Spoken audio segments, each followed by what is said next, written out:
Ahmedabad plane દુર્ઘટનામાં અવસાન પામેલ રાજુભાઈ મથુરાદાસ જીમુલિયા બીએસએનએલ વાળા તથા ભાવનાબેન રાજુભાઈ જીમુલિયાના પાર્થિવ દેહને વેરાવળ તેમના નિવાસસ્થાને લાવવામાં આવેલ, ત્યાં તેમને વેરાવળના વિવિધ આગેવાનો દ્વારા શ્રદ્ધાંજલિ અર્પણ કરવામાં આવેલ હતી।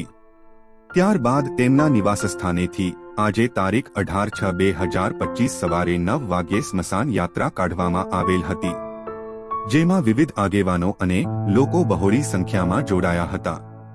સ્વર્ગસ્થ કેશવલાલ તથા જીતુભાઈ જીમુલિયા પીપલ્સ બેંક વાળાના નાના ભાઈ તેમજ ઉત્સવ અને રિદ્ધિના પિતાશ્રી તથા માતુશ્રી તેમજ સ્વર્ગસ્થ કાંતિલાલ મુરજીભાઈ કારિયા જૂનાગઢ વાળાની દીકરી તથા જમાઈ થાય છે, તેમ અમારા પ્રતિનિધિ અનિશ રાઠની યાદીમાં જણાવેલ છે।